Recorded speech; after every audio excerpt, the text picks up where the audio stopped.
Everybody, oh, sorry. Does everybody have what do you call it? Hello. Microphone Mic. setting. I do not. Yep. Sorry. I'll switch that. Studio mic, I think I'd have just for some practice at this. good audio quality. All right. Just a studio.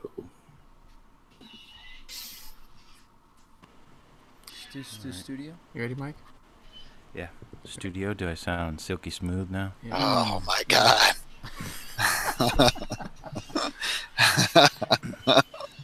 Hello and welcome to the Beer Coasters Podcast, episode 331, season 10. That's right, season 10. An entirely self-absorbed beer show devoted to bringing you the best and worst in mostly American craft beer from coast to coast and every once in a while in between. Make sure you stop by beercoasterspodcast.com. You can subscribe to the show for free in iTunes and Stitcher. And if you're enjoying the show and you'd like to support us, you can stop by patreon.com/beercoasterspodcast to pledge your support. I'm your host. This is Toby in San Diego, California, and joining me is... Mike from Boston, Massachusetts. And Tony from Hartford, Connecticut. And we have a very special guest today. Yes, he Yep. is a widely published freelance writer with Ooh, marketing he's getting and like a real introduction. This is outreach. great. Come on, there's a script here. Shh. Sorry. Our guest is Ryan Newhouse. He is a widely published freelance writer with marketing and outreach experience. He has experience starting and running small businesses, managing budgets, teams, and nonprofits, developing marketing plans and communications, building websites, and organizing events. He is an author of Montana Beer, a guide to breweries in Big Sky Country, released in July of 2013. He's also the new marketing director for Zephyr. Am I saying it right? You got Zephyr Adventures, which includes two, not one, but two national beer conferences. The 2018 Beer Marketing and Tourism Conference, which took place in Burlington, Vermont this past March. And coming up, the 2018 Beer Bloggers Conference, Beer Bloggers and Writers Conference will be taking place in Loudoun County, Virginia, August 10th through the 11th. Welcome, Ryan Newhouse. Thank you so much. Oh, I felt like he was going to get an Oscar there for a second. That I, was quite the introduction. I feel special now as being introduced as a special guest. So, You should. yeah, thank you, guys. I'm super excited to be here and talk with you, and drink with you. Excellent. All right. We're And excited yes, to have you. we Even though you have probably too much experience to be on the show, but we're happy to have you anyway. That's I can bring it down a notch. Trust me. I good. can, Thank you. Well, it might have to be a few. But it's all Okay. right. So today, being that it's Ryan Newhouse, we went with a new theme. So we went with the New Belgium New England. Juicy Haze IPA, which is a New England style IPA, and it's New Belgium. And it's our fermentation conversation, and all four of us have it. Yes, It's amazing. Yeah. all That's four a of rare us. occurrence. Yeah. indeed. So yeah, thanks again, Ryan, for being here. This is pretty cool. Awesome. I'm excited to talk about all the fun things that beer bloggers and writers and podcasters and beer fans are doing. And yeah, happy to. Nice. Excellent. So why don't we get into this beer real quick, and Sounds once good. we crack it and start talking about it, then we'll throw some questions your way. All right? Good. Sounds very good. Toby, I do you have actually some to grab stats over beer there? out of the fridge real quick. He likes it really cold. We'll fix it in post. Everything. See, we do it. Oh, good. Oh, so we have All a right, here bottle? a bottle and a can. Yeah, I got a can. Can. Oh, you got a can. Oh, The bottle. yeah. Bottles and cans. That's Bottles and right. cans. Awesome. East Coast cans. And I am going to be rocking my New England Brewing Company's Gandhi Bot glass. Candy butt. Nice. Beautiful. I am rocking a hotel provided from their restaurant. Don't ask me what I need it for. Glass here from the Riverside Hotel in Boise, Idaho. And I'm representing the East Coast with my Sam Adams beer glass. Excellent. And I'm representing San Diego with my fall brewing pint glass, right, Tony? I'm bringing back the pint glass. Bringing it back. Bringing it back. I think you do have to call it shaker, though. It does need a Oh, new. yeah. You got to go back to shaker pint. It's the only way it'll catch on again. It'd be cool again. Yeah. So, Toby, I have some stats if you want me to jump in here. Yeah, if you're ready, you can jump in. Yeah. This is the Voodoo Ranger, the Juicy Haze IPA from the New Belgium Brewing Company. Their website is newbelgium.com. I'm not sure how long they've been brewing for. Anyone have that statistic? Oh, Man, you're gonna make me do homework. I didn't come here for 90s. homework. it was going to go 90s. Yeah. Well, let's see if we can find that out at some point. But this is a 7.5 ABV New England style IPA. The IBUs were just had it 60. I don't know. I had it here a second ago, and then I switched off my page. See 42. what happens? Start 42 messing with your windows. IBUs. They use an American hef yeast. The hops that they used were a Citra, Cascade, Centennial, Simcoe, and Nugget. And the malts that were used were Pale, Wheat, Crystal 80, and some oats. It is so hazy. It's like Yeah. cloudy orange juice. Mm-hmm. I believe New And Belgium I could smell the started- citrus as soon as I popped the top on the can. I could smell the citrus just. I think 1991 was when they went. Well, it says they took their basement brewery commercial in 1991. So Yeah. older than I thought. And did I say where they're from? Out of actually depends where you're getting Well, they beer just from, but- opened up another brewery. North Carolina, right? Yeah, North Asheville, Carolina, North right. Carolina, and their original company was founded in Fort Collins, Colorado. Been there. Colorado. Yeah, crazy hazy there. You can't even see it. So Yep. I Yeah. started off with about a few human finger of head, and now I'm down to just a film right now. That is juicy and hazy. Yeah, it really is. It has a juiciness in the mouthfeel too. There's something kind of it's like a little bit of a citrusy tartness almost. Oh yeah. This hazy IPA craze is always, whenever I have one, it's like I want to play a game. It's like, is it a hazy IPA or is it a mimosa? Like, like just guess.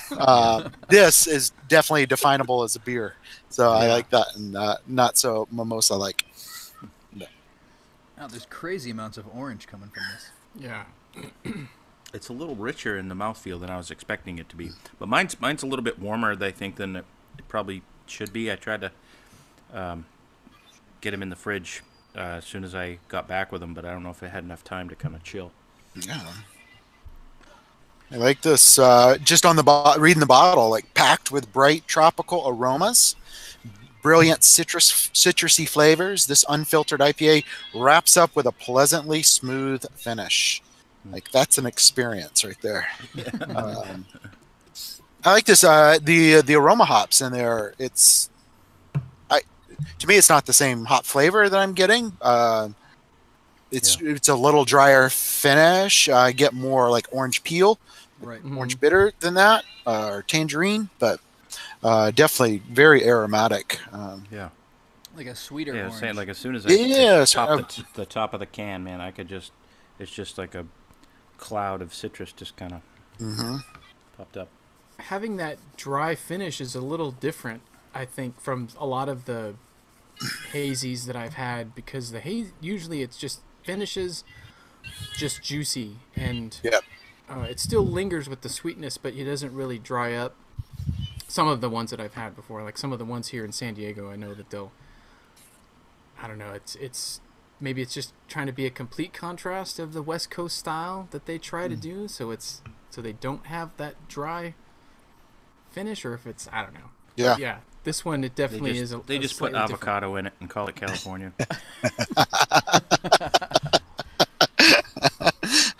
I want an avocado beer. I especially with this one coming in at 7.5% too. That's his. Oh, it is. Yeah, Wow. yeah, I know. Yeah, Yeah. that drier finish, you don't get that multi backbone quite as prevalent in that. I've definitely found that a lot of the New England style IPAs, because they're so citrus forward, they're very sneaky in the ABV category. Because Yeah. this is 7.5. There's one that's local around here that's 8. It's just because. And it you has think all of it those- like a juicy kind of summery beverage. You Yeah. know, you could have toss back a few, but Yeah, yeah, that's kind of up there for. agreed.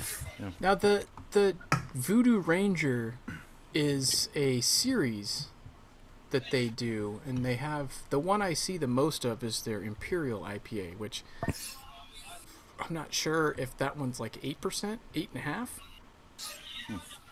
But I with didn't this realize being there were so 7.5, many that's different right different behind it. Ranger That's there. series. Yep. So Ryan, what do you think of this I think whole it's like haze craze 7 thing? of them. You know, it's been hit and miss as far as like what I've tried. I like IPAs in general. I prefer double IPAs, but it's probably the sweet tooth I have, or just sort of like liking roasty malts or anything like that. So I gravitate to it. I'm curious about them. But it's not one that I often seek out. It's not going to be the first one that I want to try. And I like tasters, but I don't know. I mean, it's doing well. It seems to be as a It seems style. to be And definitely a wave of popularity for sure. yeah. So time will tell. I mean, I've had some that I really haven't enjoyed, and it's probably linked to like my mimosa comment. I'm like, really, if I could just drink a mimosa, right, and I'll be happy. But it loses. Some of them have lost the identifiable characteristics of a beer and what I want from drinking a beer. Yeah. But this one I like. I like this one a lot. Let's see. What would you guys pair with this? If you could pair some food with this. food pairings.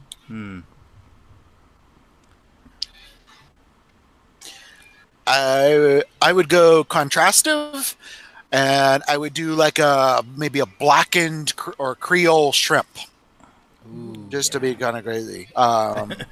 Yeah, I mean, I think that the butteriness of that of shrimp and just sort of that texture and peppery flavor kind of cut through some of that citrus.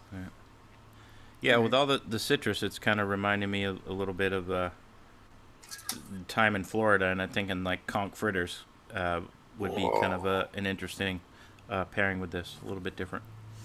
Man, that Do you, very, you got a conch fritter story? I have there? a conch story.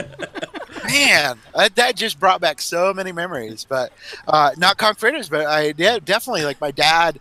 Were you one of the actual kids in Lord of the Flies? Is that what you think? I could have been. I should have been. I remember catching conch in South Georgia. Like we'd be in Jekyll Island and Okay. sort of the East Coast, and we'd pick those up. My dad was really big into seining for fish on the coast, but we'd catch conch. And I remember one of my most vivid memories is him putting them into a big pots and then pouring not using water at all, but like Coors Light or Miller Light, and then Yeah. boiling them in that beer and then eating them as magical experience. So that's the last time I thought about conch. That's the conch fritters. I see that. Nice. Yeah, that's the thing for me. I'm not big into. I don't like shellfish. I love fish, but I'm not a big fan of shellfish for some reason. I don't know why. It's a horrible 'cause you're place to weird. live. I know I am weird. From Boston, you don't like shellfish. But the Come on. conch fritters in Florida was always kind of an exception, so to speak. I really love the conch fritters there. So Nice. Toby, how about you? What would you pair? Oh, I with was gonna ask you because I'm still. this? I know. I'm Well, trying to see, think of a sandwich, Toby, right? I'm yeah, trying to Toby think just of- pairs stuff with sandwiches. So We yeah. clearly took all the best answers so far. Yeah. Recognize. No, no. Sorry, guys. As much as Toby is the guy that will pair everything with the sandwich, but yet I find myself struggling to find something other than a street taco, which is what I probably say like 9 out of 10 That's what I was gonna say. A carnitas, like carnitas tacos or something. Oh. That's I think a would be south of great. the border sandwich. I don't care what you say. Yeah, it's same. thing, right? Give me like a mahi mahi with like maybe like some like light dressing on there. Street taco, maybe a little bit of a little, I don't know, a little bit of like avocado in there or something. Maybe a little bright, like a squirt of lime or something, just kind of give it a little brightness along with this. I think that could be a nice pairing. Nice. Yeah. Cool. Toby, you got your sandwich yet? I'm going to go with carnitas tacos. I think right. that this would go, or even fish tacos. I think this is a good, Yeah. you know. I think Yeah, the fish seafood tacos. thing I think seems to kind of I don't know, something about the citrusiness of this, and it has an interesting. I'll have to say, and I'll save some of this for last call, I guess, but the mouthfeel is definitely different on this one than a lot of Yeah. New England style IPAs I've had. Now, okay, so this is one of the things we usually talk about with certain breweries, and New Belgium definitely has a signature flavor overall, and it's probably what we think it is probably the yeast strain that they use that kind of goes across all of them, Fat Tire and all that stuff, and it kind of carries over in all their beers. Do you get any of that New Belgiumness out of this?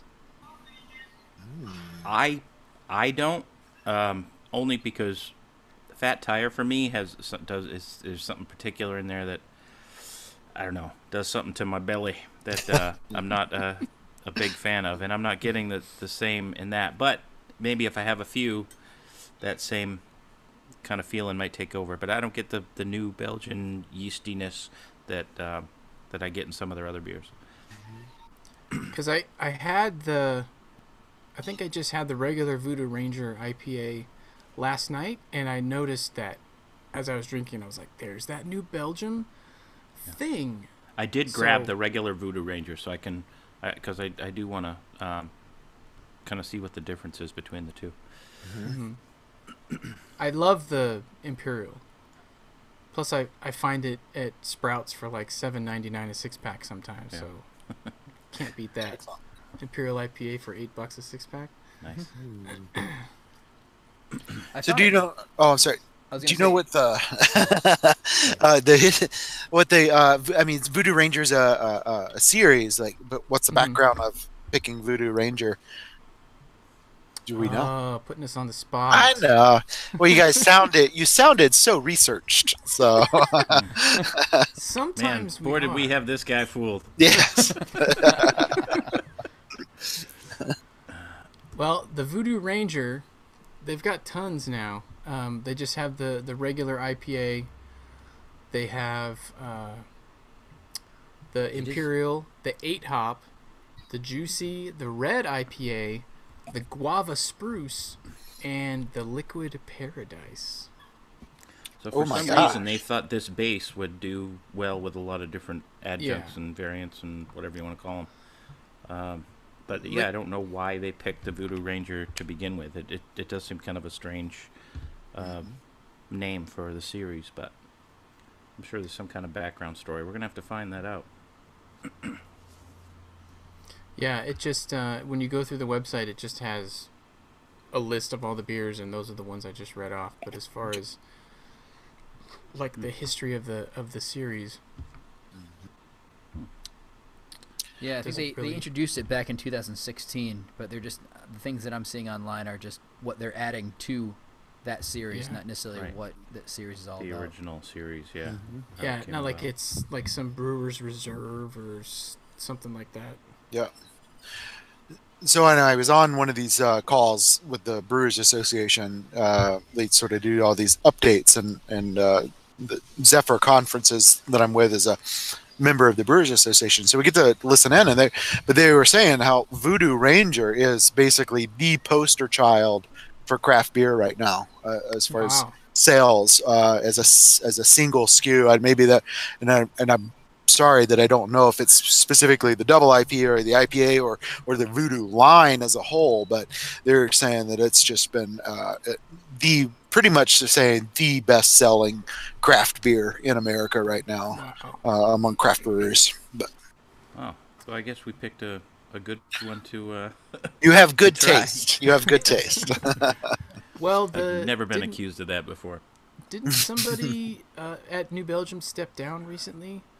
It was the CEO or one of the top founders or something. Somebody stepped down. I'm gonna, Type it in. I just Yeah, read so it's about right. this Google it. recently. Everybody, Google it. CEO steps down. Enter.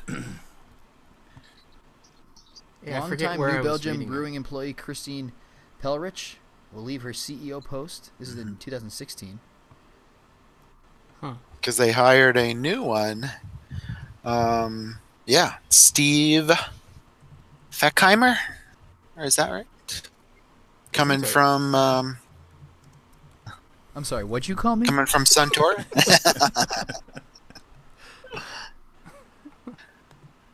Yeah, My internet is so sluggish right now.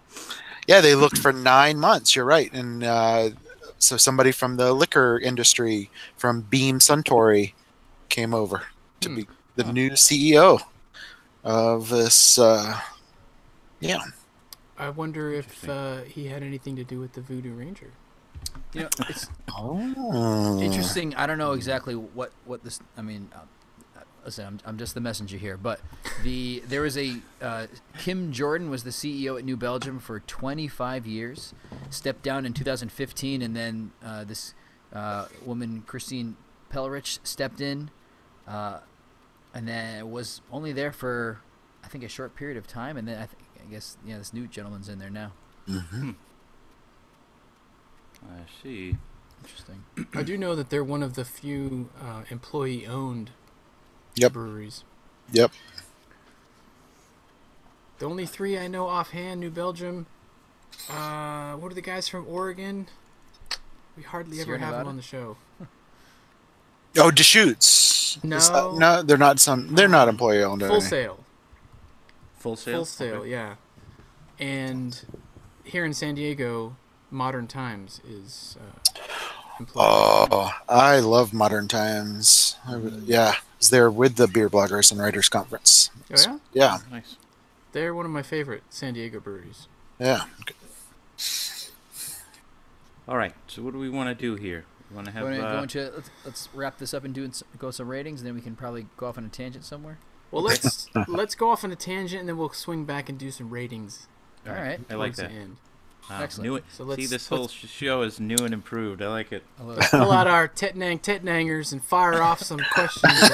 at Ryan here. All All right. right. I got a couple, Ryan. So, what was the beer that opened up your eyes to the world of craft beer? Oh man, that's Classic. awesome. Okay, and you said beer, so it's open. I can do it. Okay. There are no rules. This is like Yeah. it's like a cage match of questions. Does malt liquor fall into the That's beer right. category? Because honestly, that would start way back with that Seagram's that I took from my mom when I was 13, and she didn't know. But no, absolutely. We're going too far back. All right. No, legitimately, when I felt like I was doing something different than most other people, it was that classic college time when you're of age to drink. I would go out and drink Killian's Irish Red, Okay. and that's what I would buy. And I remember actually buying a 6-pack of that on my 21st birthday. So that was like the first legal beer that I purchased, and it quickly transitioned. So that's it. Like Killian's Irish Red. Drinking that, not only did I like the flavor, I was actually really into, and still am into coffee. I owned a coffee house at that same time. So I would just felt like I was being able to imbibe on really cool different things for different flavors and different reasons. But Killian's Irish Red was sort of that one that started the journey.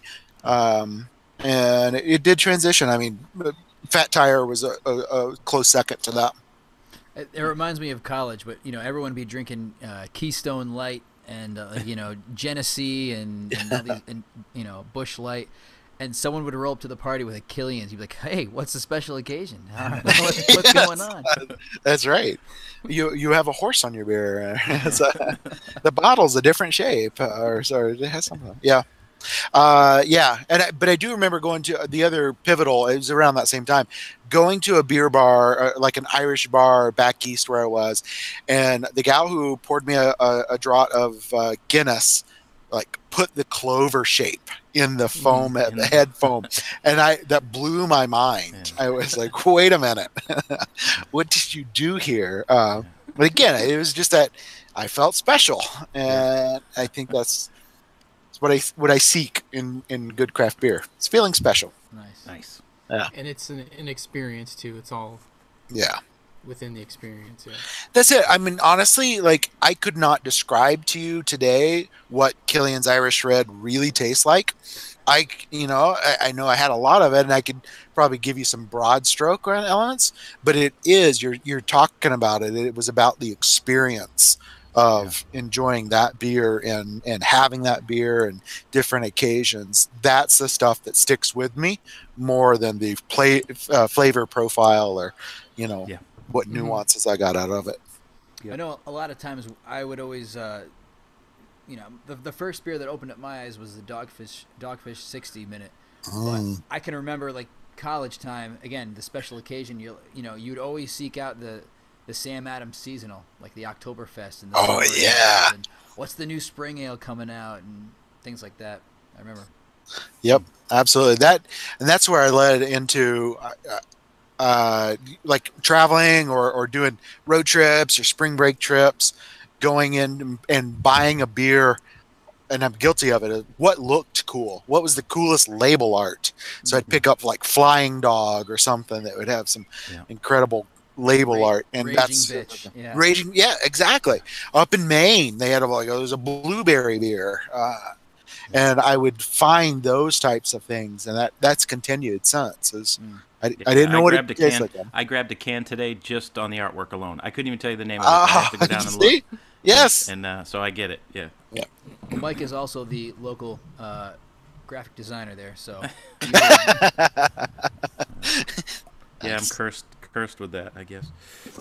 So, Ryan, you're part of the Beer Bloggers Conference. If people are going to be going to the Bloggers Conferences here, what kind of things should they like? Who goes to the conferences, and like what should they expect when they go to? Bring Ryan really good beer. Yes, that's right. From all over, and then I will the beer share. Yeah. Oh the man, bottle share that they do. Bottle share. Talk to Ryan. So who goes to the Beer Bloggers Conference? People like you, people who are likely listening to us right now. But so here we are it's the Beer Bloggers and Writers Conference is 9 years old this year in 2018. So we're excited to be coming up on our decade-old anniversary next year. But it evolved from like these groups of people who were beer bloggers and doing this, like putting content out on the internet pretty much for no other reason than to share their love and passion for craft beer. Like they had this beer or they know this brewery or they went here and they wanted to share that story. And it has certainly evolved over the years, both by the medium, the media outlets that are available to writers and bloggers. But we certainly have a core audience. We have some who have been to every single Beer Bloggers and Writers Conference that we've had. And we also get new people every year. But basically, if you think about and communicate about craft beer and want it to succeed as an industry and you want your local breweries to do well, like those are the people that tend to come and be at the Beer Bloggers and Writers Conference. And they bring beer, and we have epic bottle shares. We have incredible beer trades that happen there. And we also get to drink some incredible beer during the conference and around the conference. So we try to open those doors as well to people who come to the conference, giving them unique experiences. I feel like when you said like bottle shares and like epic beers, there was a beer that just came to mind. You're like, oh, and then there was that time where someone brought that. Yeah. What's that beer that just came to mind? Bloggers Conference? Oh, so many. Well, one of them that stuck out. The one I remember Carla, Carla Jean Lauder from Maine, who brought Beer Babe. Beer Babe. Absolutely. She's been on the show her. a couple times.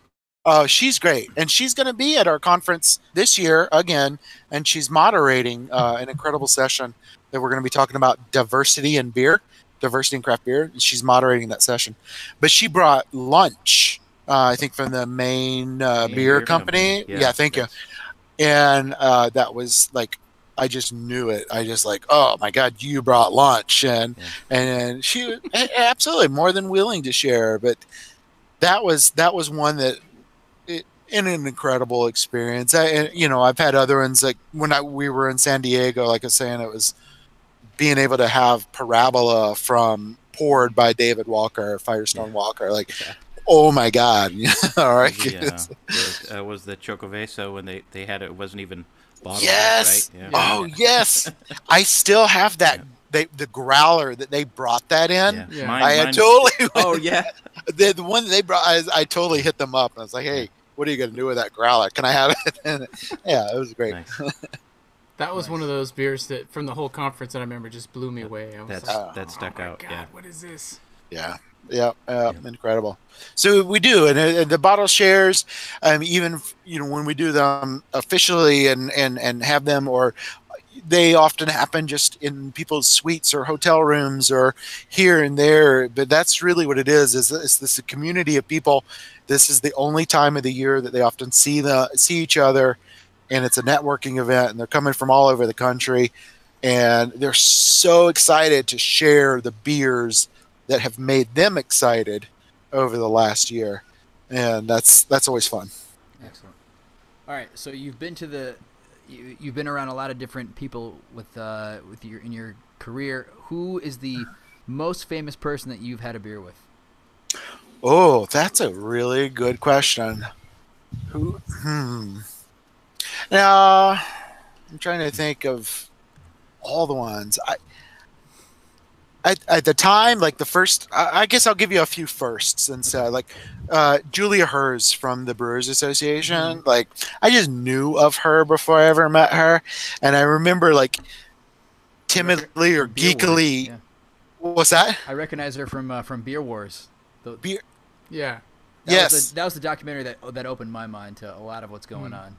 Yeah. She's done so many amazing things. But I remember the first time I met her, like I totally went up and I was like, I was asked this question, like, who would you most like to have a beer with before? And my answer was her before I'd ever met her. And I geekily like told her that story, and she's the greatest person ever. And she's like, oh, I have to have a beer with that. But I would harken back to, David Walker was an absolutely incredible experience. But meeting Ken Grossman and his son at Sierra Nevada, and they had just released their Oktoberfest collaboration beer that they had done, and I'm not going to remember the specific German brewery that they did it with that year, but like having Ken Grossman's pour this beer and drink it with me, it was absolutely incredible. Again, these are all first. Charlie Papazian, he came up and did a Montana Brewers Association annual meeting, and we rented a boat and we went out on the Flathead Lake. It was just Montana brewers bringing their beer and Charlie Papazian, and we had them for a 3-hour boat tour.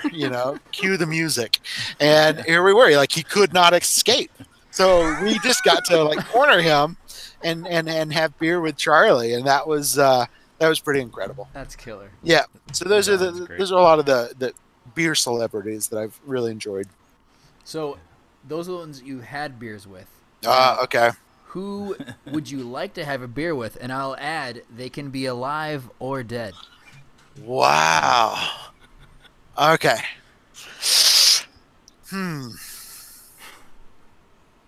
That is. There's so many different directions to take that. Like, all right. Okay. All right. Sorry. This is going to there's sound. no wrong answers. That's a good I thing. know. This is going to be too timely and almost too sappy and too sad. But Anthony Bourdain, R.I.P. Yeah. A heavy one. It's a good choice, though. He's been my idol for him. so many. You want to get him into craft. He doesn't seem like a craft beer guy, and someone's got to turn him. Right. But if Barack Obama could drink a beer with him on like Anthony Bourdain, I don't know. I've looked up to him for a long time. Yeah. I've appreciated everything. So, yeah, there you go. Final answer, Anthony Bourdain. Solid Yeah. answer. I'll drink to that. Nice. Cool. Cheers. Amen. Cheers.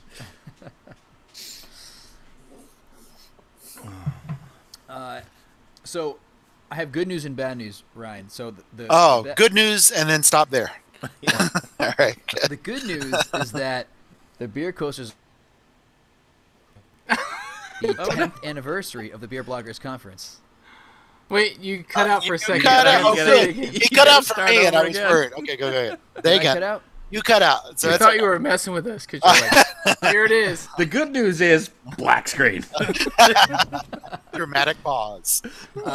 The beer coasters are already signed up for the 10th anniversary of the Beer Bloggers Conference. Excellent.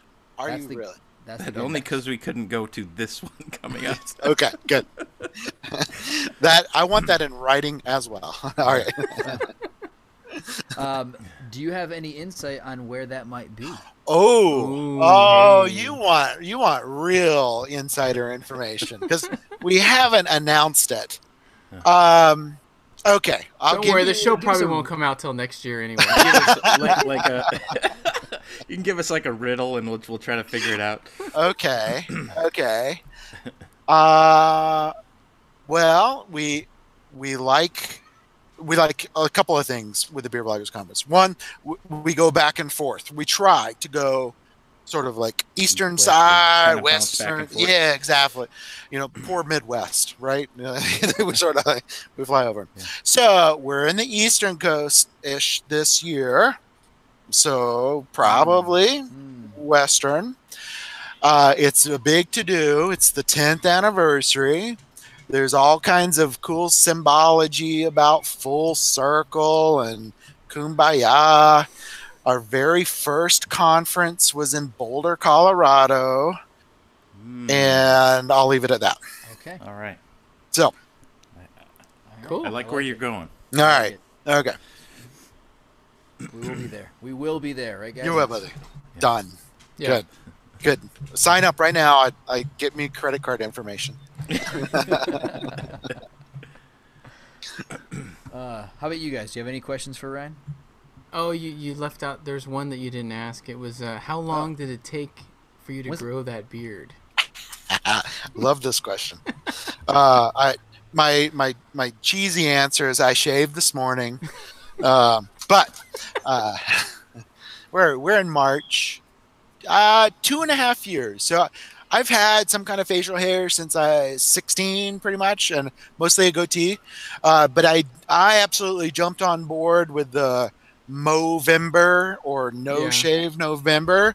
So about 2.5 years ago. So it's probably I started very maybe a half-inch long. 2.5 years. And I've probably peaked. I'm probably about there. Yeah. I haven't measured it, but yeah, I like it. I don't think I'm going to get rid of it. I do have to tie it up when I ride my motorcycle or when I swim because it's it ends up a lot of It's places. just kind of flapping and It does. The most iconic thing is it splits. It's like there you go. Yeah. That's fantastic. And I have a perfect. I tell everybody George I only shave maybe like twice a year, so Uh-uh. that's how I let it go, and then I'll shave, and then I'll let it go again. I don't know if this is a faux pas, but I totally switched in. I finished my Voodoo Ranger, and I switched beers. Is All that right, what are you okay? Is that okay? What is it? What are you Okay. drinking? I got to give mad props to these guys because I absolutely love them, and I'd love for them to come to Montana. But this is Fremont, Oh, okay. Seattle, and I'm in Boise. I'm a big social media guru guy, so I'm following everybody who sells beer. And there's a new place that just opened, Hops and Bottles in Boise, like literally opened a week ago. And so they were promoting that they have the Last Nail, which is a barrel-aged imperial oatmeal stout with licorice and cinnamon bark, aged in Wow. bourbon barrels. So just came out. They had a few bottles. So I ran over there and picked one up along with a Voodoo Ranger. And yeah, very good. Nice. Excellent. Sounds Yeah. good. Shout out, Fremont. All right. Thanks. We have to tie that back into new something, though. I really Well, applaud. that's a new the brewery. creativity That of it. brewery has not been on the show before, so a Oh, there you really? go. There you Ah. go. Brewery. Good. Now, I don't think we have Fremont, have we? I have to check that. I don't think so. You should. Those Toby, folks edit that are out. they're good. Absolutely. Fremont, if you're listening, come on this show. Absolutely. I mean, these guys are great. So nice. The only thing from Montana we may have had was it Montana Brewing? The guys that do the Big Sky? get Big Sky Brewing Company they distribute in about 26 states.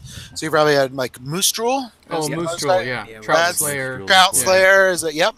Those are the most iconic I beers. think we've had Big Sky on the show before because when I was living in Vegas a few years back, we got a lot of Big Sky out there. So Oh, perfect. Yeah, Big Sky. That's hometown. They're in Missoula. I live in Missoula. Fantastic place. Yeah. They do Nice. a lot of great concerts there, too. They have an outdoor amphitheater bringing good shows at is the. it Red Rock? No. No, that's Colorado. Oh, okay. Yep.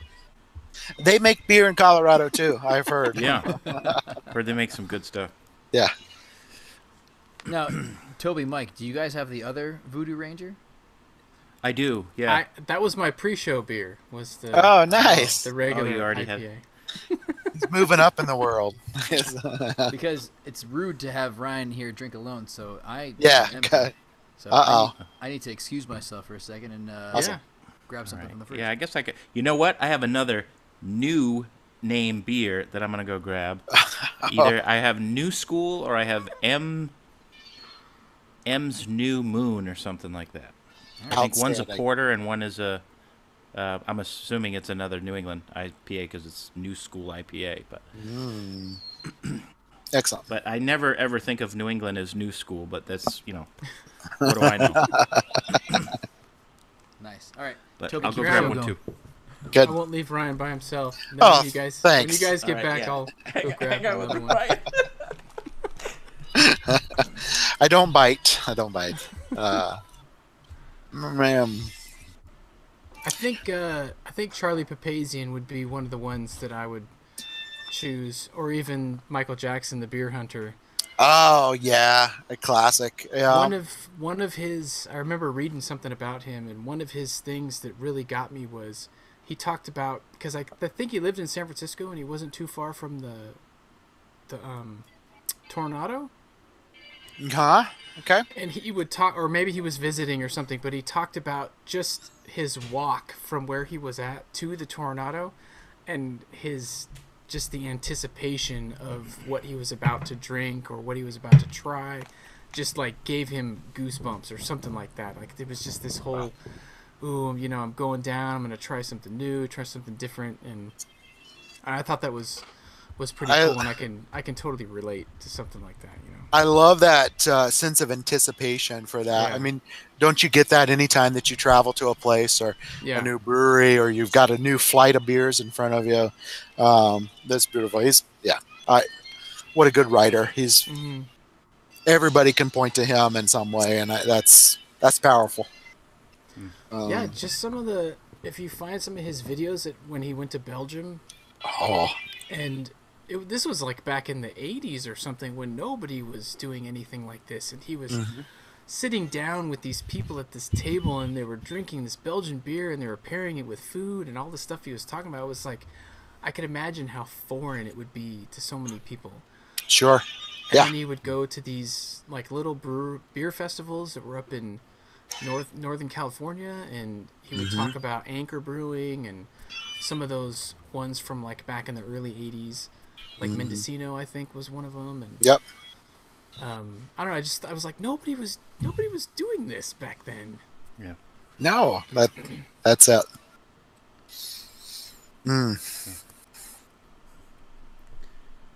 So I got. Oh no, he's got a All cigar right. too. Oh, my Okay. God. Is this okay? Yeah. Are we that's on all right. video? Okay. You must be in the smoking section. I think it's okay. Okay. I have M's New Moon, and it's a porter, and it's from Opa Opa Brewing Company in Williamsburg, Massachusetts. Opa, opa. Opa. Opa. What's up? Porter is that's my favorite style of beer. Like I could See, I think year round. you're a man after my own heart. There, your malty Yeah. goodness kind of sucked you in right away with the Killians, Yep. and uh, and then you Never like the left. double IPAs, which Yeah. I do too, and it's for the same reasons because it's got that more maltiness in there, and I don't know, it's just it, it's got more heart for And me. we're clearly the best looking of the bunch too, me and you. Yeah. So like I think it's just natural fit for this. So what are you pairing that that beer with? What's the go? Oh, good. It's a Monte Cristo. It's the Espada. Pick that up, and I do enjoy a good cigar or a bowl of pipe tobacco. I feel like my appreciation for pipes kind of developed alongside coffee and good beer. And Makes sense. yeah, my father was a pipe smoker, and I bought my first pipe in Indianapolis when I was traveling. I bought some beer, but Monte Cristo, I really enjoy these cigars and have been looking forward to this pairing all day. Nice. Yeah. It was that anticipation, wasn't it? Mm-hmm. What you think about it? Yep. It's fascinating. Tobacco is good. I mean, I've done like month-long stints of no alcohol or no tobacco and all that kind of stuff, but it just it's been easy to do even without beer for some while, but tobacco is like that's the thing that I think about a lot. And even if I maybe smoke 2-3 cigars a week, that's I tend to miss it.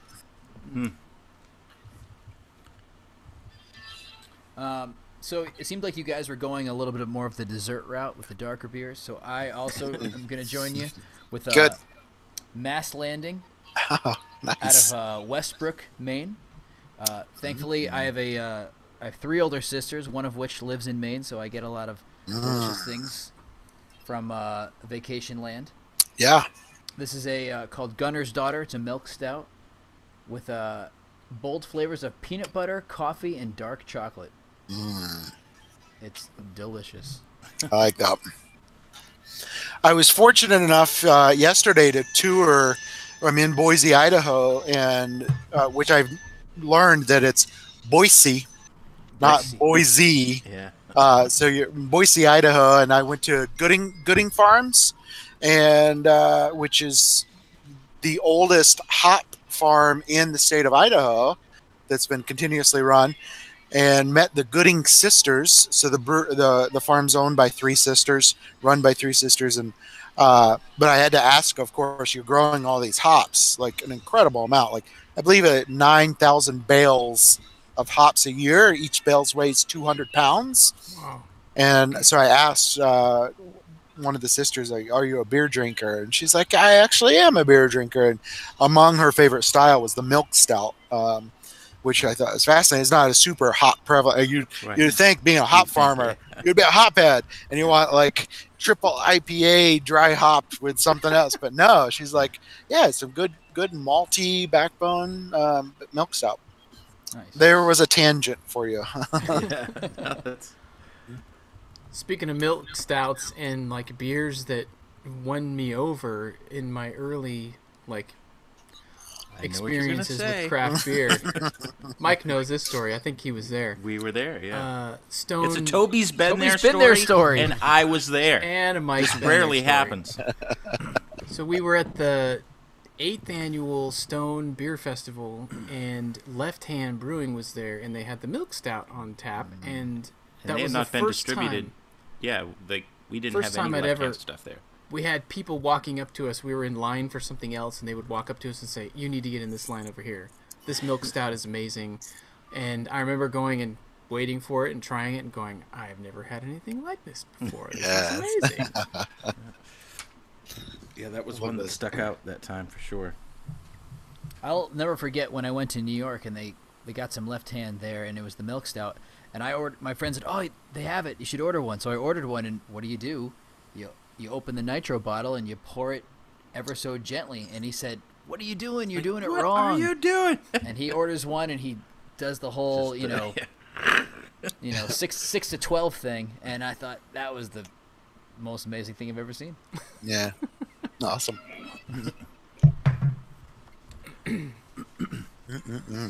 So I'm drinking this is Refuge Brewing out of Temecula, California. This is their Blood Orange Wit. Completely different from everything you guys are drinking. That's right. But this is what I had in the fridge. It was either this or the Sierra Nevada Sidecar. So I went with the Blood Orange Wit. Is the sidecar? That's orange too, right? Yeah, it's an orange IPA. So what is your favorite? So I'm going to start throwing some questions your way. Oh, please do. For a fruit edition, like we were talking already about the citrus and the Voodoo Ranger and this and that, but if there's a labeled fruit addition to a beer, like the Blood Orange Wit, and what's your favorite fruit additions or fruit styles or fruits and beer combination? I know Mike's. Ah, Do you? It's What's mine? blueberry. Blueberry, right? Oh, because of where I am? Trying to label me because of where I live? Why not apples or cranberries? Apples. Hey, you're Lobster. a cider guy. You're a cider guy. If it wasn't for Mike, I'll we have to wouldn't say- have our cider shows that we've done before. That's right. Yeah, I made ciders allowed to review on the show. I broke good for the you. rules. Good for you. Yeah. I'll have to say, in the beginning, I wasn't a big fan of adding fruit in beer at all, and I've really grown to actually enjoy it quite a bit. With I think some breweries do it really well, and then I think other breweries, it's either too much fruit or it's too sweet. And but a favorite one is tough. I mean, the blueberry one, it is actually a good choice. I think a lot of breweries do blueberry pretty well, but there's like 21st Amendment does that Hell or High watermelon, and it's a really light watermelon. It doesn't, it's not sweet like Jolly Rancher watermelon. It's just a good like fresh watermelon flavor. Stuff like that's pretty good. But I've become more of a fan and not opposed to fruit and beer at all. I was never a big fan of like Sam Adams cherry wheat and that kind of thing, but I've had some great beers with cherries, and of course the sours are great with cherry and whatnot as well. So The Creek. Excellent. it's tough to pick a great. favorite. What about you, Tony? I feel like adding fruit to beer, Ballast Point has done a great thing. The grapefruit, The grapefruit, yeah. Sculpin is pretty good. Yeah. I've done as a home brewer, I've done a little bit of a take on that where I'll take some grapefruit and some orange zest and actually add it into the keg, so you kind of see how the flavor changes as like the keg gets lower and lower, and you just put it in a little muslin bag and it just kind of sits on top of the beer, and it adds just a little bit of citrus flavor as it gets like lower and lower. But yeah, I mean, I'm a fan of like orange or like grapefruit zest is More I think citrusy stuff. Yeah. citrusy stuff. Like I think Sculpin's doing a really good job with that. I wish their beers were a lot cheaper, but Yeah. but I Well, am think enjoying we how all they wish taste. that all the beers were a lot cheaper. Yeah, I think grapefruit's a good one, and I don't know if it's well, I can't say that specific fruits would be easier because you already get some of those out of the hops. You get the a lot of citrusy, citrusiness, yeah. and you get the grapefruit, and sometimes you get the pineapple and stuff like that. So adding those things can always enhance the flavors. And if you, like Mike was saying, if you do it right, then it's not too much. It's I think grapefruit is a good one, and I had one from, I think it's Coronado here. They do a guava Islander IPA, and it came out really well. Going back to the watermelon and Ballast Point, they do the watermelon Dorado, and I really like the Dorado, but the watermelon Just I'm not a fan of. It's something about it was just really off, but I think guava can work sometimes, and yeah, Pine, So you're not more pineapple. of the tropical stuff and citrusy Yeah, stuff. I like the tropical stuff. Yeah. Pineapple Yep. sometimes can work. Mm-hmm. But yeah, you really can't go wrong with any kind of like. Well, blood orange is also a good one because you do get a lot of the orange. There's a and great one citrusy here. stuff. There's a blood orange wit that Slum Brew does, the Somerville brewery. I want to think it's called like Happy Soul, I think. Yeah. And I really like the blood orange flavor in that beer. That's a good one. And the orange and the wheat, that it seems to be kind of a good match. Mm-hmm. I remember going to a bar somewhere. I think it was at Disneyland or at the resort, and I got whatever like wheat beer that they had or Hefeweizen or something, and I saw that other people had the orange slice on the glass, and so when I ordered the beer, I said, "And no orange, please." So the bartender pours me the beer and gives it back, and it had a lemon slice on it.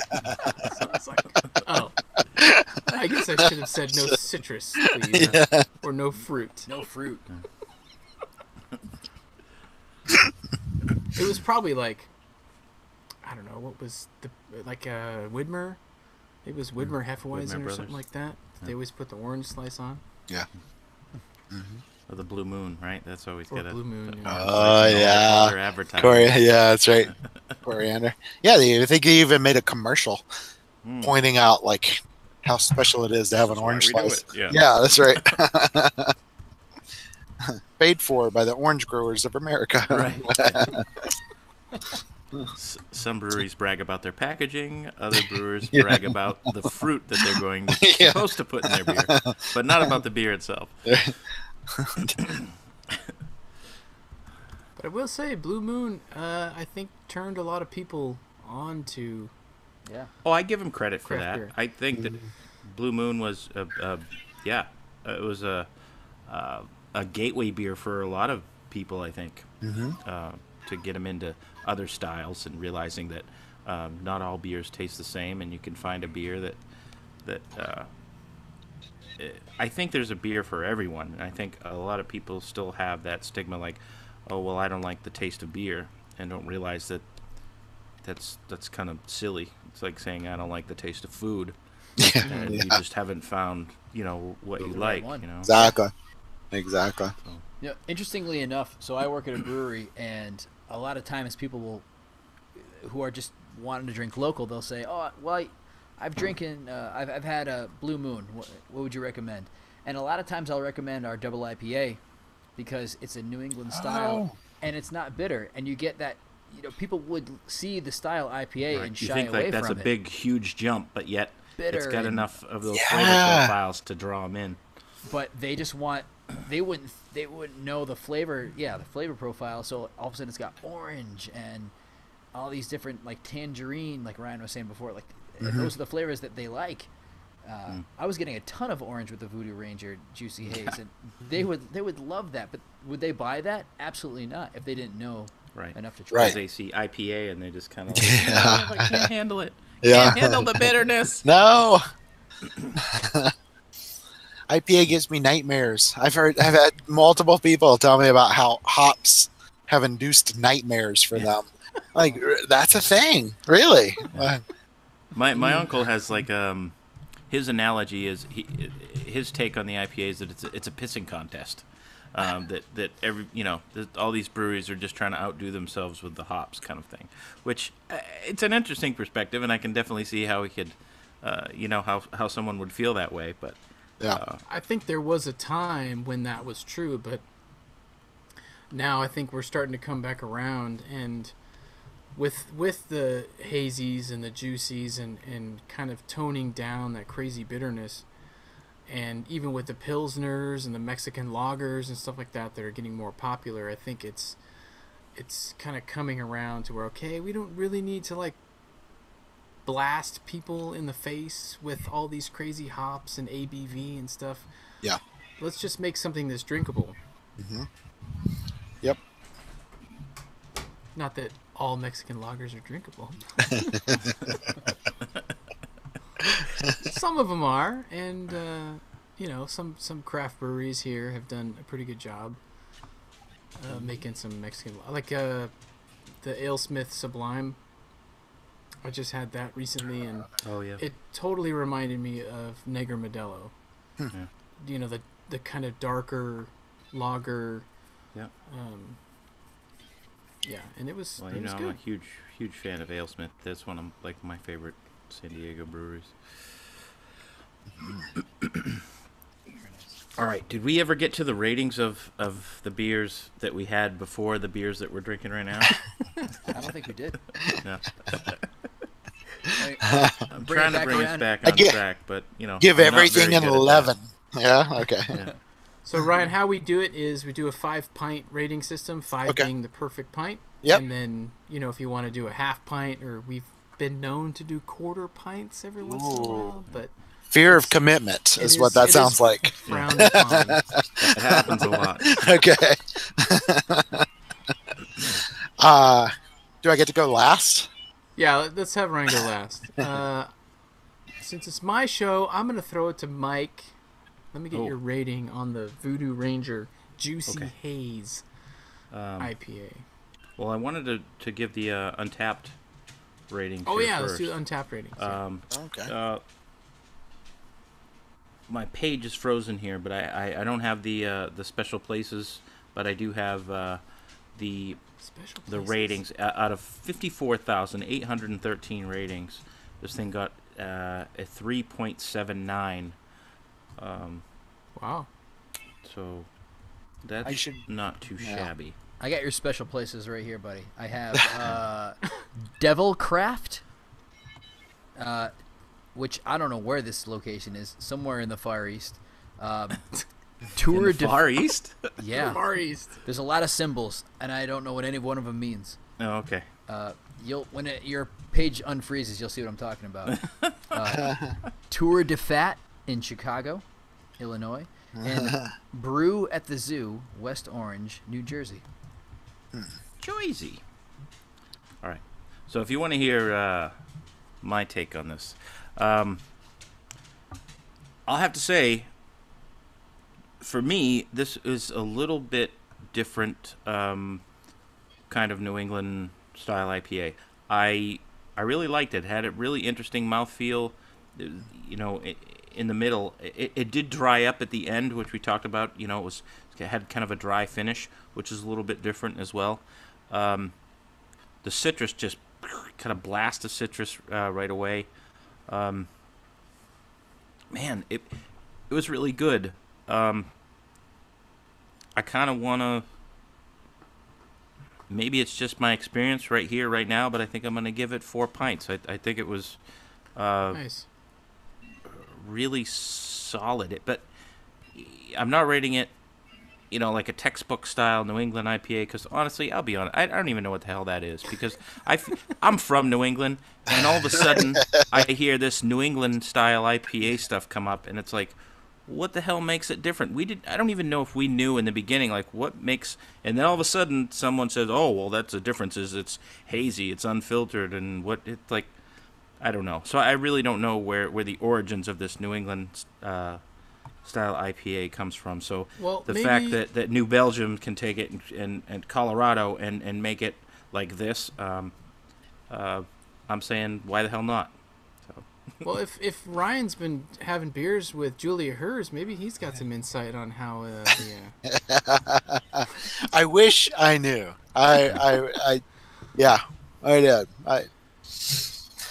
It's like I said. I mean, I'm from here, and I hadn't even heard the term New England style IPA. But Well, now it's Chinese official. people call it Chinese food? Like I don't know. Like just maybe it's just not something that we called it, but everybody else was calling it that. I don't know. It kind of reminds me of the Portlandia episodes of like, just put a bird on it. Yeah. Like, Put birds on things. Just put a New England on it. That's it. Yeah. Well, this was a thing that we've been talking about for years here on the show. Like, what's the difference between an East Coast and a West Coast IPA? Because I know West Coast is very it has its like specifics and style that is, you know, a lot of West Coast breweries embrace and kind of push that, you know, this is a Yeah, West Coast I mean, style. San Diego was huge in pushing, you know, IPAs, and it kind of became, you know, the West Coast style out of almost Southern California. So And so we always talked about, well, what's the difference? And so now all of a sudden here's this official New England. It's not East Coast style. It's specifically New England style. and now it's even classified, right? The BJCP. Yeah. I think right that, now, yeah. now It's like official like now. a hazy Yeah. IPA or whatever it's called now. Yeah. So And Tony sent me a can of the Sip of Sunshine from Lawson's Finest Liquids, which they're from Connecticut? They're from Vermont. Vermont. They're Oh, Vermont. Yeah. Yep. Shout out to Sean Lawson. Sean Lawson. Yeah, it was great. I was just in Burlington this March for the Beer Marketing and Tourism Conference, which is the sister conference to the Beer Bloggers and Writers Conference. And Sean is a great person. Came down and spoke there, and yeah. Anyway, tangent. Nice. Yeah, Vermont's a great place for beer too. it is very Good good. stuff coming out of there. Yeah. But I don't remember like having it and going, "Oh, this is so different." I remember it actually feeling a lot like a West Coast. So that's where I was. And then all of a sudden, it starts to go into this whole New England style and differences and hazy and unfiltered and all that stuff. So Yeah. I'm still confused. I will. There's a beer writer who's actually a good friend of mine, and I like her a lot. She was the former beer editor for Draft Magazine, and her name's Kate Bernat. Kate, if you're listening, hello. She's actually educated me a lot on hazy IPAs and has started writing about that. And so I would just say pay attention to maybe what she continues to produce about this style, and she's got a lot of knowledge about that. But I think it's still evolving. I mean, it's like, Yeah. don't know who I am yet. You know, it's Yeah. it's the existential beer. You know, who am I and what am I doing? As a home brewer, I ask myself that every episode.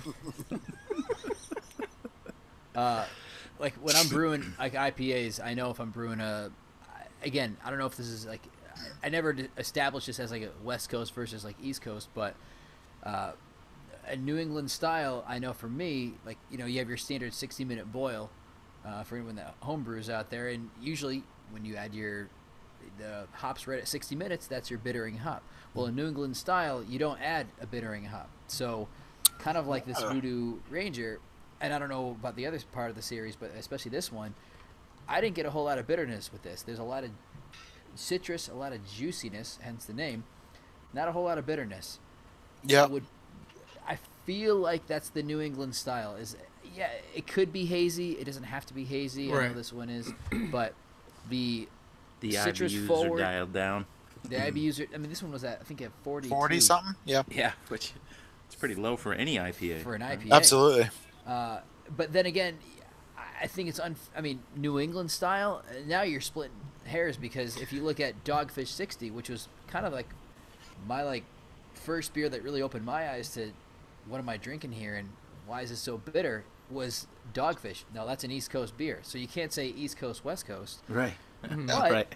I know that I've read things recently that says, oh, this is more of a West Coast style, and Yeah. it's more bitter. So now, as things are getting more defined, West Coast seems to be a little bit more of the bitter IPAs, while, you know, the East Coast is kind of being defined a little bit more like the New England style.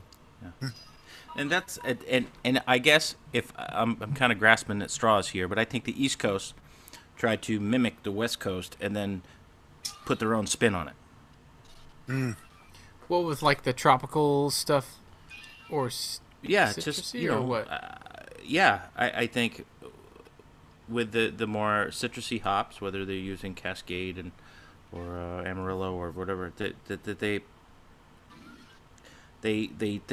started out making West Coast IPAs because maybe they were selling better. I don't really know what the real reason is, but I think that like New England, they just kind of have, the East Coast kind of has to make their stuff their own, you know. Sure. So I could see how they kind of started with that, and then it kind of turned, because I don't know any New England breweries that are making an IPA like, the old school IPAs like you're gonna get in England or anywhere else. I think that it kind of came. I think that they tried to mimic the West Coast and then kind of put their own thing on it, as opposed to evolving from the European style, IPAs. But, what do I know? A lot. A lot. I could be completely off on this assessment, but to me, West Coast IPAs have always embodied sort of a piney, resinous IPA base or IPA flavor. But that was indicative of having hops in the West Coast that were new and different than the traditional German style hops. And so that was a discernible flavor. Like the Northwest style, more piney. Yeah. Right? Really? Yeah. That's how I think it's come now. Is Northern California, Pacific Northwest is all more of earthy, piney, Yeah. and then the Southern California style I think is more embrace the tropical, citrusy stuff. But it could all be changing. I don't drink a whole lot from Pacific Northwest anymore, but that's my memory of. But funny you say that. I mean, like, it is the Northern California. I'm thinking of the Russian River IPAs of the Plenty of the Elder and younger, right? So absolutely, piney. Right, that's piney, my vision of it. Yeah. So And what would even Lagunitas too? They're still more of like the piney, dank, earthy. dank. Yeah, they're Northern. Around Yeah, I there, mean they're Petaluma, right? So Well, think of Yeah. Sierra Nevada or in Oregon, their Torpedo or the Optimus, or is it Optimus? Optimum. Optimum. That's what it is. Yeah. They put hops oil extract in. Like, that's Brave New World. But I think it's getting back to like what does the New England style have? Like, you're not really growing hops, which is what defines an IPA essentially. So what can you do? Well, I can make it hazy. I mean, that's it. All right. I'm still going to use the West Coast, the West Coast hops, but I can make it hazy. Yeah, because as far as I know, there's not a lot of New England breweries that are trying to use the European style hops for their IPAs. So I think we've kind of gone past that. I don't think that they're potent enough for today's IPAs. Mm-hmm. Is this still Mike's review, by the way? Yeah. 4 He pints. gave us 4 pints. Yeah. I think it's your turn, Tony. So yeah, please, someone else take over. Oh boy, mine will not be that long. But for the Voodoo Ranger, do you want to? Well, in my defense, you guys helped me. Okay. It was a group discussion.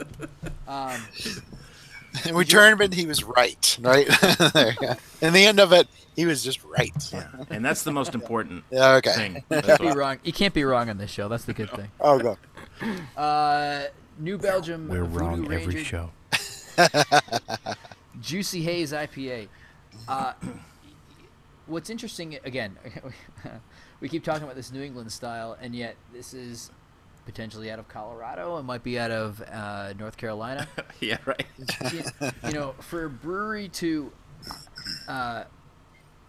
get a style like this down and be able to have the distribution that New Belgium has, I think is commendable, because I would expect something like this out of a local brewery around here that doesn't have a whole lot of distribution, and you'll tell your friend, oh, you should try this beer over in whatever brewery or that one place up in Mass. That's interesting, because you're right. I don't think this beer is being on a large scale. It's funny that you say that. I didn't really even think of that. Like, so kudos to them for having the distribution that they do. Granted, they have 2 breweries, which is why they built the one in North Carolina. But I think it's a great job, and I had another point, but I had 2 beers, so I forgot. I'm gonna give it 5, 4 pints. Whoa! You almost said 5. Oh, yeah. I heard I did. that. I had a Freudian slip there. 4 pints. I think 4 it's pints. delicious. I think it's great. I'm very curious about this Voodoo Ranger series, and if it follows this same sort of thing. This, interestingly enough, and I meant to mention this before, this IPA used a hef yeast. I've never had. Usually, the thing that a beer prides itself on is what kind of yeast you use. Like, oh, I used London Ale 3, or I used a blend of, everyone's got their yeast, the Conan yeast for Hetty Topper. Like, Rogue and their Pac-Man yeast. Yeah, like everyone's got their yeast, and then this is like, oh, we have this Juicy Haze IPA with a hef yeast. So, okay, maybe I don't know what I'm talking about. I don't know. That's good on them for putting out a product that's this good, and being able to get it, using a hef yeast. I think it's, very interesting. So 4 now, pints. Do they use the hef yeast for all the Voodoo Rangers? No, because as you were talking at one point, I was clicking through, and it's an ale yeast. They don't specify what kind of ale yeast, but it says just an ale yeast. This one in particular was the hef, which probably has to do with why it's hazy. Right. That's what I'm starting to think.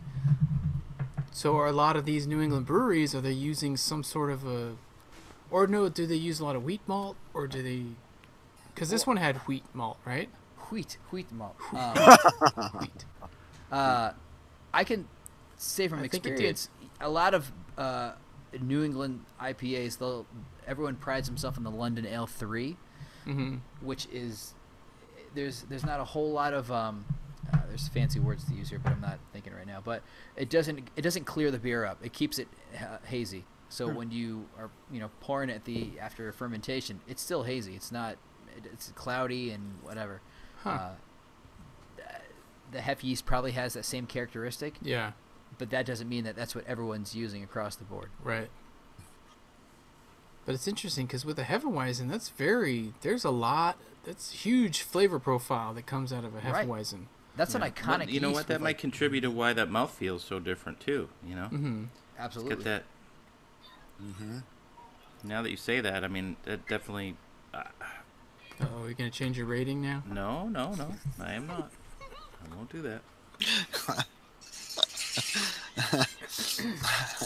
Toby. I'm gonna go with a 4 as well because I really enjoyed it. Yes, it's a little different from. Way to be original, guys. Way to be original. But see, my only real experience with this whole haze craze has been local stuff in San Diego. So, Pizza Port. So you have the West Coast version of hashtag New England West Coast haze craze. Yeah. Interesting. And so this was very similar, but yeah, that whole dryness in the end and a little less juicy than some of the ones I've had recently. But it's still super tasty. I don't really have a whole lot of complaints, so yeah, I'm gonna go with 4 pints. It's good. Right. And I didn't pick up on that new not that it's a bad thing, the New Belgium, flavor. But I think the hef yeast kind of threw us off. Yeah, that's probably what it was. They didn't use their trick. normal. Yeah. Yeah, they didn't use their normal fat tower yeast. So yeah, 4 pints. Damn. All right, Ryan. Oh man, you guys are gonna make me sound like a jerk or something. All right, I'll give you a couple of caveats. I like the 5-point scale. I'm an untapped devotee. With that said, I never give any beer 5 stars rating because my thought process is if you do, what happens if you have a beer that's better than your 5-star beer that you rated? You can't give it an 11. So I tend just to not go to that degree of rating 5 out of. I've kind of echoed it. I do appreciate that this is a widely available and very approachable hazy IPA. So definitely kudos for that. Personal preference, not really my style. In general, I think that a level 3 rating to me is like I'll drink it again. Level 4 is I will look at it or look for it. If it's between a 4 and a 5 or almost 5, I will like trade for it and find it and like whatever I can do to get it. Gotcha. with that said, for me, this is a sub 3. So depending on that, it could be anywhere between 2.5 and 2.99 pints. Okay. A fine beer, probably a very approachable example of hazy IPAs, but not really my thing in general. Probably because what the style tries to be, which is a fruit juice beer. Yeah. But yeah, so I'm gonna go a little less than you guys and risk It's okay. You're working from the persecution. bottom up instead of the top Okay. down, and I can appreciate that. So Oh, that's nice. we'll yeah. put you down for a 2.75. Okay, all right. I just wanted to Okay. make sure. All right, good. It sounds like a firm number. I'll take Okay. it. So with that, I like what is a New England style beer that you've really Like you enjoyed? were like, hey, this is fantastic. Enjoyed. Yeah. I don't think I've had it yet. Honestly, I really don't. And that's on me partly because again, It's I just don't. not a style preference. It's not what I look for. I've probably had less than 10 total, and I can't name them all. But it's just I don't know. I mean, I really wonder. I wonder how long this craze will last. Yeah. And kudos if it does. Like, I'm not responsible for buying all the beer in the United States, so you don't have to make it for me. I'll find a beer that I like. But I mean, I've had some crazy ones, and I'm not going to name names on that, but I've certainly been into some one beer. I remember one beer store experience in particular that this gal was great, and I don't ever talk about what I do or that I have a lot of beers. I just go in and say, what do you like? Like, what's cool? Like, what? And she was head over heels for this special release. Super happy to have it in her beer store. Bought a 4-pack of 16-ounce cans, and I gave 3.5 away. There was like, not for me because it really. I mean, it was just orange juice to me. But Yeah. Well, yeah. But- some of them tend to be, orange But- juicy. But again, that is New Belgium. They got distribution, so they've got almost I'd say a responsibility that this is what a lot of people are going to have as their first impression of a hazy IPA, and it's approachable. I Yeah. mean, it's not the most extreme example, and good for them. But I mean, I would drink it. I would have it again probably, but maybe not look for it. I'll probably go for the double. I'll go if I can have a choice. The Voodoo comes with a double IPA. Great, I'll take that one. Yeah, Thanks. I don't think I've had that one, so I wouldn't mind trying that one too. Yeah, it's good. And I am curious to try. I have the regular Voodoo Ranger, so I'm gonna give that a shot too. So. Yeah. My wife, she hates trends. Like any kind of like beer trend, she will avoid it. So if I show up and put a hazy IPA in the fridge, she's like, "Oh my god, you're drinking one of those," and I'm like, "It's Tony sent it to me. like you should try it. It's not bad." Or we would be out at a brewery and they would have one. That's their seasonal one. It's their freshest one that they've got on tap, and I'll say, "I'll have that because it's your freshest one, whatever." Sure, I like a good hazy, sure. And my wife just and then she tries it and she's like, "This is actually pretty good." And not to say anything, she's totally not a chick beer chick. She would take like an imperial stout over lots of things, but I don't know if the hazies, just going through Instagram and people that we follow on Instagram and some of the girls that we follow, I don't know if it's if it's attractive to women because it's less punch you in the face West Coast bitterness, and it's softer on the palate, Juicier, juicier and whatever. But that's the opposite of my wife. She would prefer West Coast bitter hop, take the enamel off your teeth or whatever type of beer.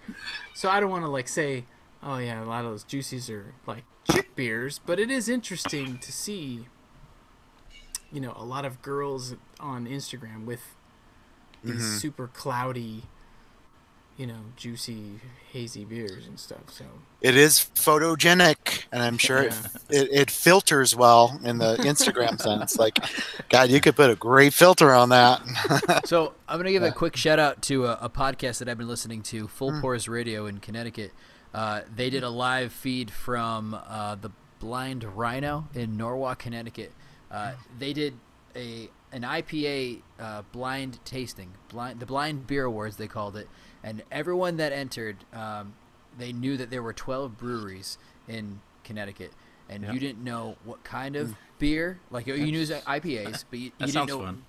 You didn't know what kind of breweries are going to be there, but you knew there were going to be 12, and you could maybe guess like who might be part of the 12, but you didn't know, and you were given 12 different tastings in opaque cups. So you'd have a red cup or green or purple or light blue or whatever, and you went through and you tasted all 12.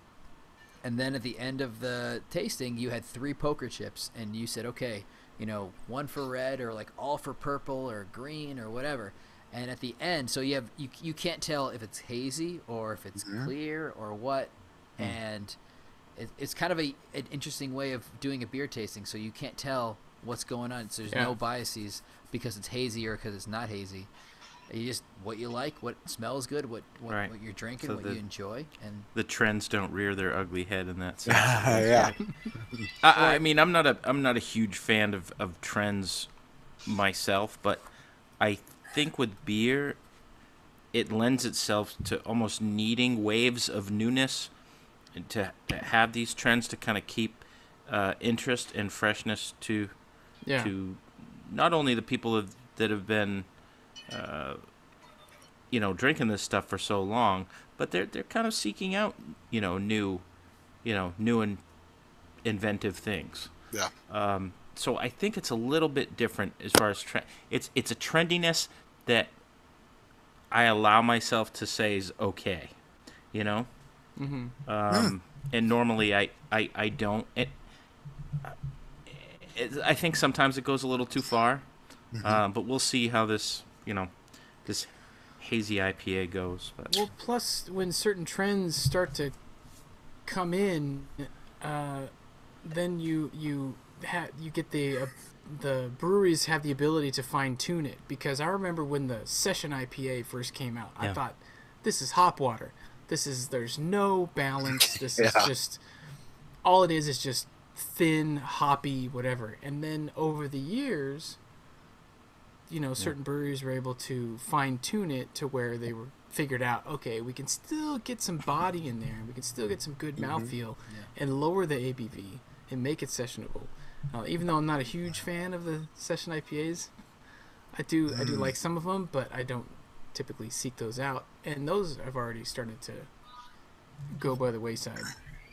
Well, see, I seek those out just in the summer, just to kind of go in between all the, if I have a double IPA, I got to make sure that I got a couple sessions on the back burner, so I'm not having double IPAs all night. So. AKA chasers. All day founders, all day IPA. Yeah. All day, yeah. I'll drink it all day. But all right. This conversation reminds me of a joke. Would you like to hear one? Sure. Good. That's usually what people say when they listen to us. This whole episode is a joke. Reminds me of a joke. you guys walk into a bar. That's right. I've got that one too. All right. Apologies to all the hipsters that are listening, but how did the hipster burn Wait, himself? let me uncurl my mustache. Okay. Right. Less wax. How did the hipster burn himself? You ready? He drank coffee before it was cool. There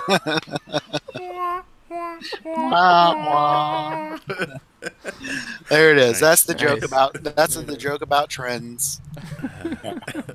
I like it. Oh man. All right. Well, I think that about wraps it up. I think that wraps it up.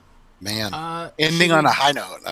Should we should we do Tony's recent thing where we ask what's a beer that blew you away recently? Sure. Oh. Okay. What I usually do is I cheat and I look through my untapped check-ins and get, Yeah. what's the highest rating I gave in the last? I'll jump in on that one. Mhm. While you guys are thinking of what to say, I have last beer that I had that kind of blew my mind was from Maine, another Maine beer, from Barreled Souls out of Saco, Maine. They have That's Saco, Maine. it's up the road a piece. Can't get there from here. They have a goza that they added. Goza. Wait for it. It's called Superman Punch because they added cherry Kool-Aid. Kryptonite. Cherry Kool-Aid. Cherry Kool-Aid? It Had to be tastes. Kryptonite. That would be good too. Yeah. It tastes like my childhood. It tastes like I am like, playing like shooting hoops in the driveway and like the lights just turned on in the street and I got to go inside and have dinner. Like it is awesome. Superman Punch, Barreled Souls, All right. fantastic. They just had a can release about 2 weeks ago, and thankfully my sister was visiting right around that time, and I got a couple cans, so that was good. Nice. What about you, Mike? You got anything? I'm trying to think of anything kind of stuck out recently. You know what? Come back to me. I'm gonna see if I Okay. can cheat with my Untapped as well. I'm gonna see if I can get to it. Ryan, you got anything off the top of your head you want to? I do. If I was just going to throw a wrench in it, I got to judge at a brewfest in Montana. Really nice one. Great Falls. They bring in national beer judges. Shout out. I got to drink with Bill Metzger, who's the publisher of Brewing News. So which you find in breweries all over the U.S.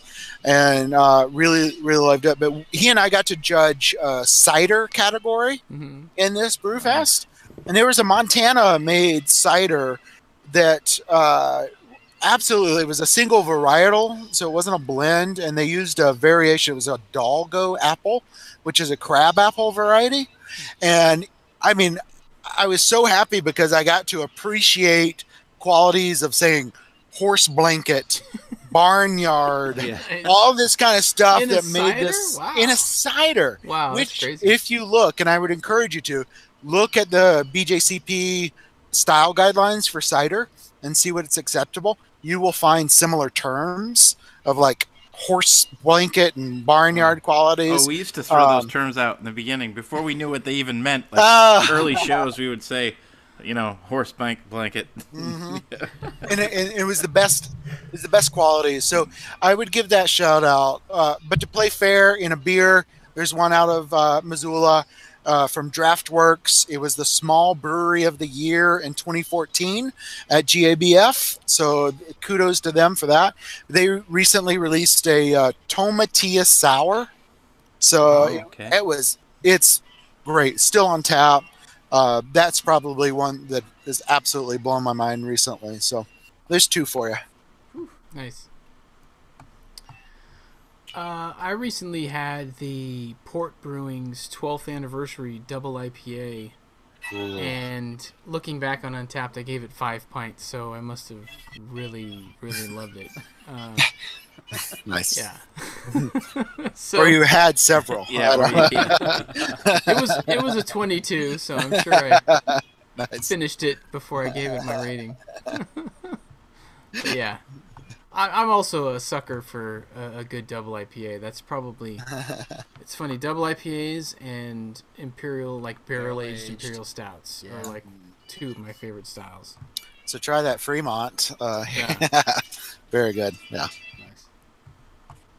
Except for they're so few and far between because a lot of them are so expensive, and Yes. I love the Abyss. That's probably my favorite Imperial Stout, and a lot of times I'll miss it when it comes out.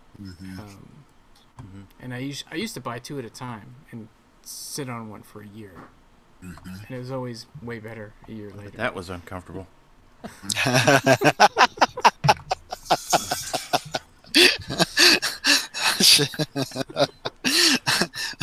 This is where we transition to podcast after dark. Yes, exactly. For me, I'll be honest. I haven't had a lot of crazy good stuff lately. I'll say the porter I'm sipping on, the M's New Moon porter, is actually, it's like that textbook porter, man. It's actually kind of hitting the spot. But I had a beer that I haven't tried previously. It's called Conehead, and it's from Zero Gravity Brewing Company out of Burlington, Vermont. Zero Gravity. Yeah, and it was pretty good. I had it at A&B Burgers in Beverly, and is a good beer with a burger for sure. So Awesome. Nice. yeah, but I haven't had anything kind of too wild, too crazy that kind of stuck out last week or two. So unfortunately, Nice. but still drinking good beer whenever I get a chance. Yeah. All right, well, I guess that does it. I think so. Yeah. That wraps it up. Thanks, Ryan. Thank you so much for being on the show. Sorry we're going to miss you this year at Beer Bloggers. We were supposed to go. That's Yeah. all right. Things changed. Life gets in the way, man. Yeah. Yeah. I'm glad you've already booked airfare and tickets to wherever we're going to Mystery have location. Mystery Location 2019, which you can do so at beerbloggersconference.org. And yeah, absolutely. So thank you guys. I really appreciate it. And had Oh, thanks for coming on. We had a good time. Good. Thank you. Definitely want to do this again too. Yeah. anytime. Yeah. I will stop the broadcast.